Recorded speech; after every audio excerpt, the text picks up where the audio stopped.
পশু জবাই নিয়ে নতুন কড়া নিয়ম জারি করল পশ্চিমবঙ্গ সরকার। রাজ্য সরকারের তরফে স্পষ্ট জানানো হয়েছে, সঠিক সার্টিফিকেশন ছাড়া কোনো গরু বা মহিষ জবাই করা যাবে না।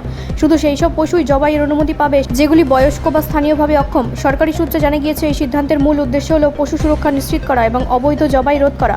এখন থেকে কোনো পশু জবাইয়ের আগে ভেটেরিনারি ডাক্তারের সার্টিফিকেট বাধ্যতামূলক করা হয়েছে। সেই সার্টিফিকেটে উল্লেখ থাকতে হবে যে পশুটি কাজ করার অযোগ্য বা বয়সের কারণে আর ব্যবহারযোগ্য নয়। প্রশাসনের দাবি, এই নিয়ম কার্যকর হলে একদিকে যেমন পশুদের প্রতি অমানবিক আচরণ কমবে, তেমনি বেআইনি কসাইখানার ওপর লাগাম টানা যাবে। ইতিমধ্যে বিভিন্ন জেলায় নজরদারি বাড়ানো হয়েছে এবং আইন ভাঙলে কঠোর শাস্তির হুঁশিয়ারি দেওয়া হয়েছে। অন্যদিকে এই সিদ্ধান্তকে ঘিরে শুরু হয়েছে রাজনৈতিক তরজা।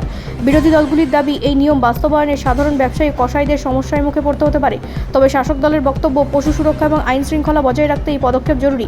বিশেষজ্ঞদের মতে, সঠিকভাবে এই নিয়ম কার্যকর করা গেলে পশু কল্যাণের ক্ষেত্রে একটি বড় পদক্ষেপ হতে পারে। ব্যুরো রিপোর্ট, রাষ্ট্রীয় প্রসার বাংলা।